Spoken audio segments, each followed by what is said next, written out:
Assalamualaikum warahmatullahi wabarakatuh. Salam sejahtera, salam sehat untuk kita semua. Semoga juga teman-teman dalam keadaan baik-baik saja bersama dengan keluarga teman-teman ya, dimanapun teman-teman berada. Nah, saya bicara tentang Kevin Dix yang pada dini hari menjadi pahlawan ya, kemenangan klubnya FC Copenhagen yang berlaga di Liga Conference Eropa menghadapi Dynamo Minsk di markas lawan, dan Copenhagen berjaya. Dan gol penentu kemenangan bagi Copenhagen itu diciptakan oleh back tim nasional tim Indonesia, Kevin Dix, di menit 55. Penalti ketika Alexander Seliava, pemain dari Minsk, melakukan pelanggaran di menit 55 itu terhadap Viktor Claesson, dan pelatih Næstrup Jakob itu menginstruksikan bahwa yang menembak penalti itu adalah Kevin Dix. Ini luar biasa, padahal di sana masih ada Thomas Delaney, ada Lucas Lagerbeck, di sana masih ada ya, bagus, termasuk Viktor Claesson, ada Muhammad Elyounoussi yang juga mencetak gol pertama bagi Copenhagen ke gawang Minsk. Tapi Næstrup sebagai pelatih meminta Kevin Dix untuk mengeksekusi penalti, dan dengan dingin sekali Kevin Dix meletakkan bola itu dan melepaskan tembakan ke sebelah kiri atau sebelah kanan arah penjaga gawang lawan yang melompat ke arah berlawanan, dan dia mengecoh kiper lawan, dan 2-1 ini terus dipertahankan oleh Copenhagen yang memenangkan laga, dan dia pantas diganjar dengan rating yang bagus. Dan ada sesuatu yang menarik dari Kevin Dix ini.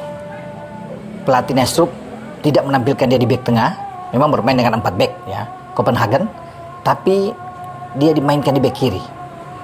Biasanya dia akan ada di bek kanan, karena ketika kita melawan Jepang dia ada di bek kanan ketika mengawal dengan ketat Kaoru Mitoma saat itu, sebelum dia ditarik keluar diganti oleh Sandy Walsh karena mengalami masalah cedera. Tapi kali ini dia bermain di kiri, dan memang bagi Kevin Dix dia bisa bermain di beberapa tempat. Ini yang membuat STY itu, saya pikir ya, banyak opsi yang akan dilakukan kalau dia diperlukan. Karena di kiri kita tahu bersama masih ada banyak pemain ya, Calvin Verdong, Sain Patinama, Pratama Arhan juga ada di sana. Bahkan Nathan Cho juga bisa bermain di bek kiri. Nah, kalau diperlukan ada masalah-masalah ya, Kevin Dix akan bermain di posisi itu. Dia bisa bermain di kanan, dia bisa bermain di bek tengah, opsi-opsi ini. Bahkan kalau diminta untuk bermain sebagai gelandang bertahan, DM, dia bisa menjalankan fungsinya dengan baik. Tapi sebagai penendang penalti, saya pikir ini menarik juga. STY sudah punya orang untuk bisa mengambil penalti, karena pemain terakhir yang mengambil penalti buat Indonesia itu adalah Asnawi Mangku Alam. Ketika kita bermain di Piala Asia di Qatar Januari yang lalu dan menghadapi Vietnam, kita dapat penalti. Dan gol ini dilaksanakan oleh Asnawi ketika itu. Nah, sekarang kita udah ada punya penembak penalti yang gacor, yang bagus sekali dengan Kevin Dix. Opsi-opsi lain masih ada. Tom Hai bisa mengambil penalti juga dengan baik. Jadi tidak ada masalah bagi timnas kita ketika kita dihadiahin wasit dapat penalti, entah dalam pertandingan manapun, karena kita masih menyisakan 4 pertandingan ke depan ya, menghadapi Australia, menghadapi Bahrain, Cina, dan Jepang ya. Orang-orang yang ditetapkan sebagai penembak penalti sudah ada. Saya pikir Kevin Dix pertama, kemudian ada dengan Tom Hai yang bisa mengambil penalti. Mungkin saja Ragnar Oratmangun bisa mengambil penalti, tapi kan Ragnar tidak bermain melawan Australia, tapi dia akan bermain melawan Bahrain, Cina, dan Jepang. Tapi khusus untuk Kevin Dix, saya pikir dialah yang mungkin bagi STY harus disiapkan sebagai eksekutor penalti jika Indonesia mendapat tendangan penalti. Dan Kevin Dix sudah menyatakan kesiapan dia setelah dia mengalami masalah cedera dan dia kembali langsung tidak melawan Arab ya. Dia harus kembali ke Copenhagen untuk pemulihan. Dia sudah siap 100% untuk bisa tampil, karena Liga Denmark itu nanti akan libur.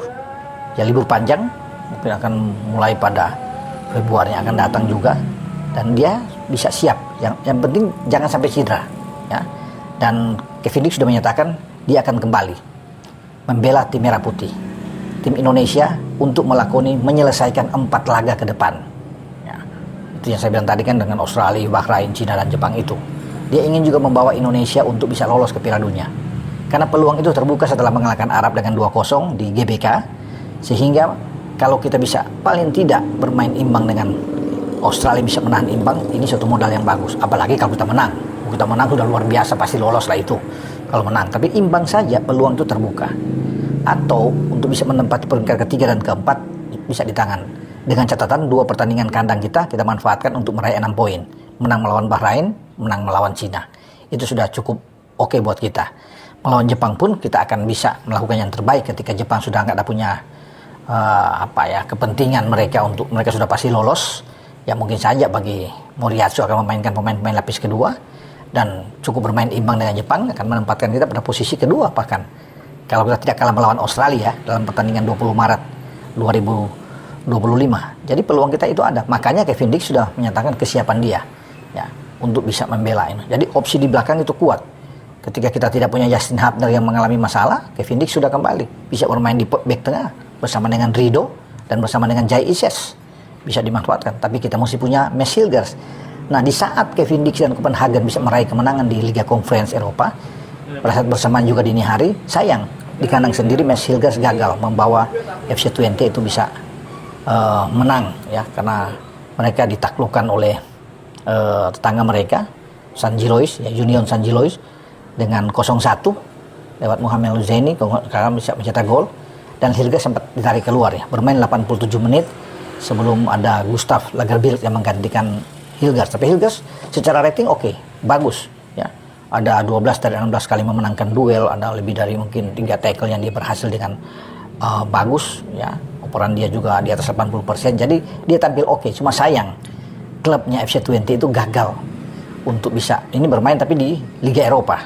Satu step lebih tinggi dari Liga Conference yang dimainkan oleh Kevin Dix. Ya, dia bermain di Liga Eropa ini yang membuat bagi Twente takluk, dan memang sangat sulit untuk bisa bersaing di sana untuk bisa maju ke babak selanjutnya bagi FC Twente. Tapi bagi Hilgers, dia sudah bermain, ini suatu kabar yang bagus juga. Karena Hilgers setelah bersama kan tidak bermain melawan Jepang dan melawan Arab karena mengalami masalah, mengalami cedera. Sekarang dia sudah bugar dan dia juga sudah bertekad bahwa dia siap memperkuat Indonesia dalam laga 4 kali di tahun 2025 dan ingin membawa Indonesia juga bisa lolos. Itu sama seperti tekad Kevin Dix yang sama-sama juga berkeinginan besar. Jadi kalau Hilgers datang, Hilgers akan bisa bermain di bek tengah, bisa saja menggeser Kevin Dix itu bermain di posisi kanan. Ya, tempatnya Sandi. Dia bisa digeser lagi ke kanan sehingga di tengah itu ada Rido, ada Jai Ises dan Mads Hilgers. Ini akan ditempatkan, tapi semua tergantung dari STY. Karena STY akan melihat nantinya komposisi pemain yang ada di saat akan menghadapi Australia. Karena lawan Australia ini penting, kita kalau tidak kehilangan angka yang saya bilang tadi imbang, peluang kita untuk lolos sangat besar. Oke, dengan saya, Bung Ropan berbicara. Ciao.